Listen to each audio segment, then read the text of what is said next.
तो कैसे है बच्चे सब? आप सभी जो भी 2027 में एग्जाम दीजिएगा 2012 का, तो उसके लिए हम लोग आज नया बैच अम्बेडकर कोचिंग सेंटर में स्टार्ट होने जा रहा है। हिस्ट्री का आज हम लोग पहला चैप्टर पढ़ने वाले हैं। तो जो भी 2027 में एग्जाम दीजिएगा, आज से पहला क्लास हम लोग का चालू होगा। और आप लोग अगर पढ़ना चाहते हैं लाइव में, ऑनलाइन में, जो भी, तो अम्बेडकर कोचिंग सेंटर को यूट्यूब चैनल है, उसमें आप सब्सक्राइब करिए और आपको सब चीज़ का यहाँ मिलेगा। नोट्स भी मिलेगा और लाइव क्लास भी मिलेगा और रिकॉर्डेड क्लास भी मिलेगा। तो पढ़ने के लिए आप लोग चैनल को सब्सक्राइब करिए और देखते हैं आज हम लोग शुरू से पहला क्लास। पार्ट बाय पार्ट आपको इसका थ्योरी, क्वेश्चन आंसर, प्रश्न सब चीज मिलेगा। और लाइक और सब्सक्राइब करिएगा। तो चलिए हम लोग पहला क्वेश्चन देख लेते, पहला समझते हैं। हिस्ट्री कक्षा 12 का, कितना का? कक्षा 12 का। कितना क्लास का है? 12 का। तो कक्षा 12 का हम लोग जो है आज हिस्ट्री चालू कर रहे हैं। क्या चालू कर रहे हैं? हिस्ट्री। सबसे पहला चैप्टर जो हम लोग का ईट, मनके और अस्थियां। ईट, मनके और अस्थियां। पहला चैप्टर कौन है? ईट, मनके और अस्थियां। तो हम लोग ईट, मनके और अस्थियां पहले इसका बारे में सब चीज समझ लेंगे, इसका थ्योरी पढ़ेंगे, ठीक, तब इसका हम लोग आंसर करेंगे, ठीक। ज्यादा इसी से आपको आंसर भी बन जाएगा।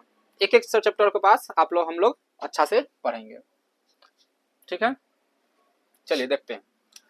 तो बोलता है ईट, मनके और अस्थियां के बारे में। पहला, ऐसा माना जाता है कि मेसोपोटामिया की सभ्यता, मिस्र की सभ्यता तथा चीन की पीली नदी की सभ्यता विश्व की प्राचीनतम सभ्यताओं में से एक है। क्या कहा गया? ऐसा माना जाता है कि मेसोपोटामिया की सभ्यता, मिस्र की सभ्यता तथा चीन की पीली नदी की सभ्यता विश्व की प्राचीनतम सभ्यताओं में से एक है।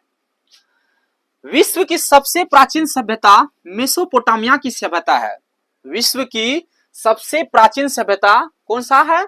तो मेसोपोटामिया की सभ्यता है, जो एक ग्रामीण सभ्यता थी। जो एक कैसा सभ्यता थी? ग्रामीण सभ्यता थी, ठीक है। तो अब देखिए, मेसोपोटामिया सभ्यता में सबसे पहला जो सभ्यता आता है सिंधु सभ्यता। क्या आता है? सिंधु सभ्यता, ठीक है। तो ध्यान दीजिए, बोलता विश्व की प्रथम नगरीय सभ्यता सिंधु सभ्यता है। विश्व की प्रथम नगरीय सभ्यता कौन सा है? सिंधु सभ्यता है, जिसकी खोज 1920 के दशक में हुई। जिसकी खोज कब हुई? 1920 के दशक में हुई, जिससे ज्ञात हुआ कि हड़प्पा सभ्यता जैसा आज तक कोई सभ्यता, कोई भी नगरीय सभ्यता नहीं थी। जिससे क्या ज्ञात हुआ? कि हड़प्पा सभ्यता जैसा आज तक कोई सभ्यता, कोई भी नगरीय सभ्यता नहीं थी। इस सभ्यता को सिंधु घाटी सभ्यता या हड़प्पा सभ्यता के नाम से भी जाना जाता है। तो हड़प्पा सभ्यता को ही सिंधु घाटी सभ्यता कह सकते हैं, या सिंधु घाटी सभ्यता को ही हम लोग हड़प्पा सभ्यता कह सकते हैं। और विश्व का ये पहला नगरीय सभ्यता है। कौन? सिंधु सभ्यता या सिंधु घाटी सभ्यता। सब अलग अलग नहीं, ये सिंधु सभ्यता, ये सिंधु घाटी सभ्यता है, कहिएगा नहीं, अलग अलग नाम सब है, एक ही है, ठीक है। आगे देखते हैं हम लोग। तो सिंधु सभ्यता को हड़प्पा सभ्यता इसलिए कहा जाता है, सिंधु सभ्यता को हड़प्पा सभ्यता इसलिए कहा जाता है कि इस सभ्यता की खुदाई सबसे पहले हड़प्पा नामक स्थल से हुई थी। सिंधु सभ्यता को हड़प्पा सभ्यता इसलिए कहा जाता है कि इस सभ्यता की खुदाई सबसे पहले हड़प्पा नामक स्थल से हुई थी, इसलिए इसका नाम हड़प्पा सभ्यता के नाम से भी जाना जाने लगा।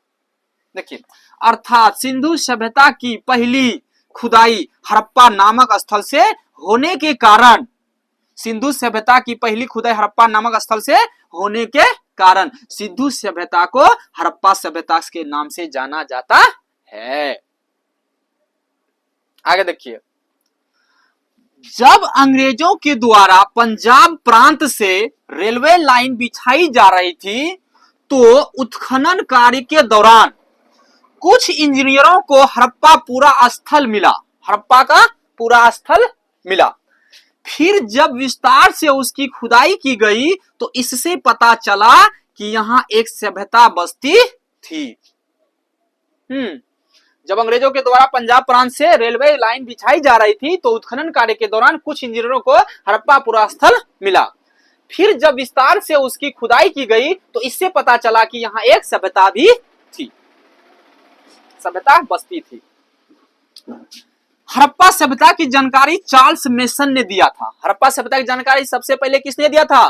चार्ल्स मेसन ने दिया था। किसने दिया था? चार्ल्स मेसन ने दिया था।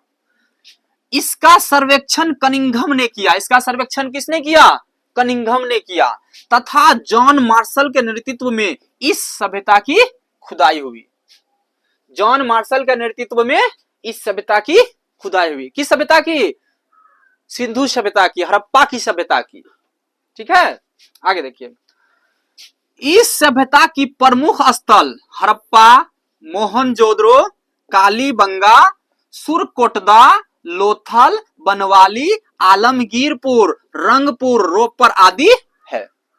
अब जो सिंधु घाटी सभ्यता जो खुदाई हुआ, इससे कितना चीज मिला, कितना स्थल मिला? देखिए, हड़प्पा मिला, मोहनजोदड़ो मिला, कालीबंगा मिला, सुरकोटदा मिला, लोथल मिला, बनवाली मिला, आलमगीर, रंगपुर, रोपर आदि मिला।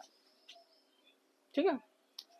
सिंधु सभ्यता के लगभग 300 स्थल पाए गए। सिंधु सभ्यता के लगभग कितने स्थल पाए गए? 300 स्थल पाए गए।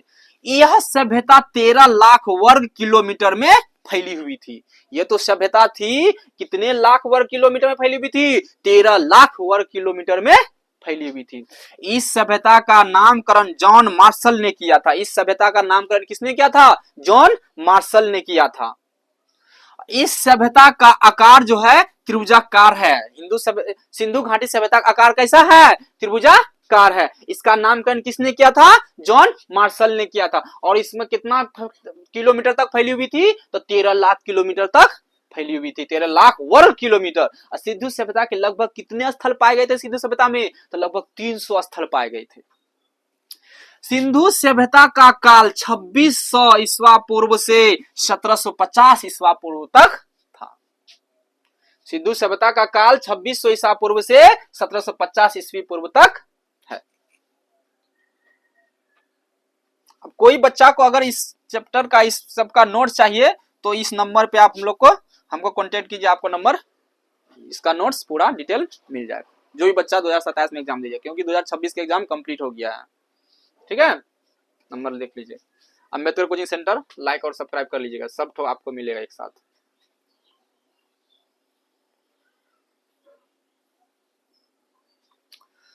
तो इस सभ्यता को सिंधु नदी के किनारे बसे होने के कारण, इस सभ्यता को सिंधु नदी के किनारे बसे होने के कारण इसका नाम सिंधु सभ्यता या सिंधु घाटी सभ्यता पड़ा। इस सभ्यता के अर्थव्यवस्था का मुख्य आधार कृषि और व्यापार था। इस सभ्यता की अर्थव्यवस्था का मुख्य आधार क्या था? कृषि और व्यापार था। सिंधु सभ्यता से गेहूं, जौ, दाल, सफेद तिल और बाजरे उगाने का साक्ष्य मिला है।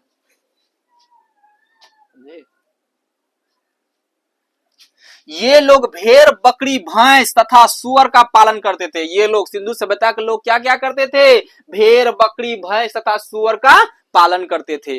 इस सभ्यता में मछली तथा हड्डियों के साक्ष्य मिले हैं। इस सभ्यता में मछली तथा हड्डियों के साक्ष्य मिले हैं। इसीलिए यहाँ कह दिया था अस्थियां। क्या कह दिया था? अस्थियां, हड्डी मिला था इस सभ्यता में। ठीक है, इससे यह अनुमान लगता है कि हड़प्पाई निवासी जानवरों का मांस खाते थे।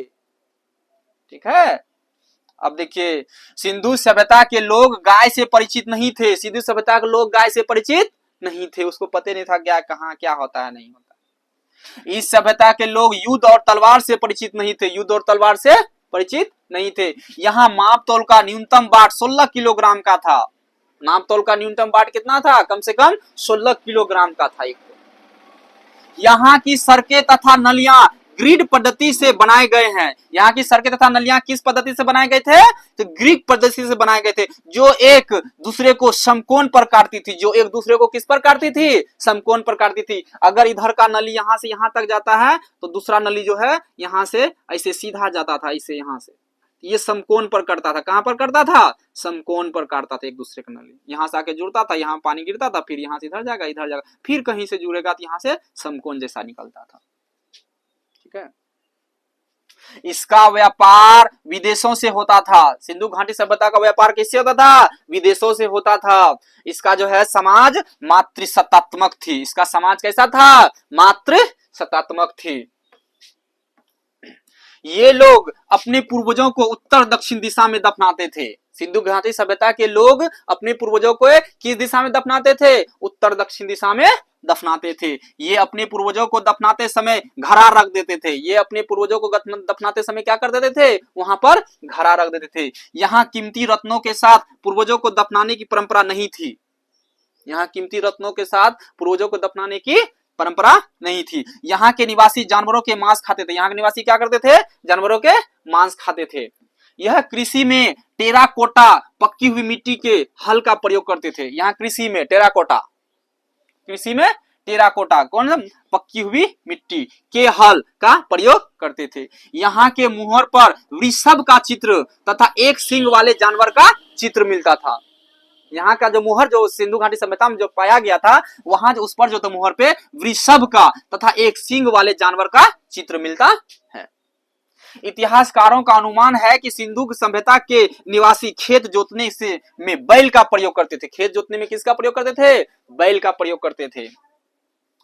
हरियाणा के एक स्थल बनवाली से टेराकोटा के बने हल का साक्ष्य मिला हुआ है तथा गुजरात के कालीबंगा से जुते हुए खेत का प्रमाण मिले हैं। ये सब आपको ऑब्जेक्टिव में बहुत अच्छा से आएगा। कालीबंगा से जुते हुए खेत का प्रमाण मिले थे। इस सभ्यता के लोग लोहे से परिचित नहीं थे। इस सभ्यता के लोग किससे परिचित नहीं थे? लोहे से परिचित नहीं थे। इस समय के हथियार पत्थर तथा कांस्य का होता था। इस समय का हथियार किसका होता था? पत्थर तथा कांस्य का होता था, कांस्य का। समझे? लोहा तो वहां का नहीं था, क्योंकि लोहा के बारे में जानबे नहीं करता था, परिचित ही नहीं था सिंधु सभ्यता के लोग।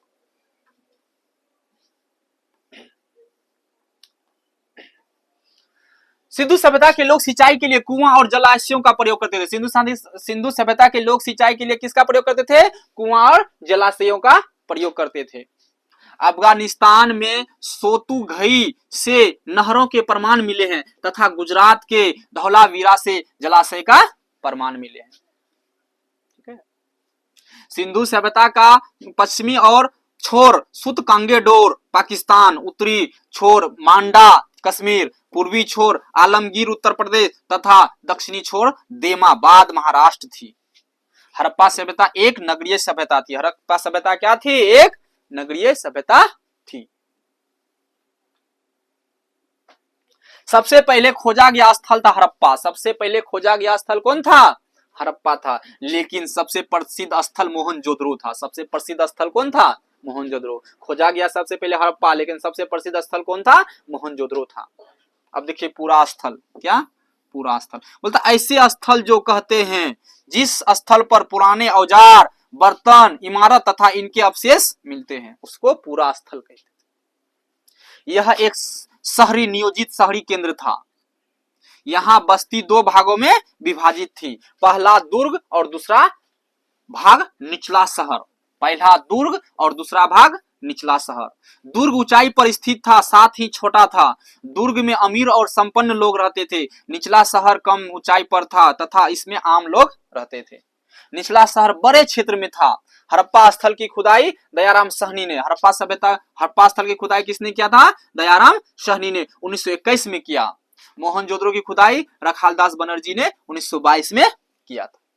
देखिए यहाँ ऑब्जेक्टिव आता है कि हड़प्पा स्थल की खुदाई किसने किया था? तो दयाराम साहनी 1921 ईस्वी में किया था। मोहनजोदड़ो की खुदाई किसने किया था? तो रखालदास बनर्जी ने 1922 में किया था। पूरा कहानी नहीं पढ़ना है, जो जो शॉर्ट निकाल के रखे हैं, जो जो एग्जाम में आता है, जो जो ऑब्जेक्टिव में बनता है, वो सब चीज छांट के निकालें। हड़प्पा कोटदीजी और मोहनजोदड़ो पाकिस्तान में है। हड़प्पा कोटदीजी और मोहनजोदड़ो कहां पर है? पाकिस्तान में। तथा सुरकोटदा, रंगपुर तथा लोथल गुजरात में है। गुजरात का लोथल एक बंदरगाह तथा व्यापारिक नगर भी था। गुजरात का लोथल जो था एक बंदरगाह तथा व्यापारिक नगर भी था। यहां से फारस का व्यापार होता था। यहां से किसका व्यापार होता था? फारस के आदमी सबका व्यापार होता था। राजस्थान के कालीबंगा से चूड़ी का साक्ष्य मिला है। राजस्थान के कालीबंगा से किसका साक्ष्य मिला है? चूड़ी का साक्ष्य मिला है। मोहनजोदड़ो का अर्थ आप समझिए क्या था? मोहनजोदड़ो का अर्थ था मृतकों का टीला। मोहनजोदड़ो का अर्थ क्या था?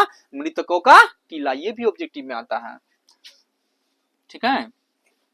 मोहनजोदड़ो का अर्थ क्या था? मृतकों का टीला था। अब देखिए दुर्ग की विशेषता, दुर्ग की विशेषता, तो दुर्ग को चारों तरफ से दीवार से घेरा गया था। दुर्ग को चारों तरफ से दीवार से क्या किया गया था? घेरा गया था। यह दीवार निचले शहर को अलग करती थी। यह जो दीवार है निचले शहर को क्या करती थी? अलग करती थी। बॉर्डर जैसा बना होता था। ये शहर आपका है, इधर हम लोग का है, ठीक है।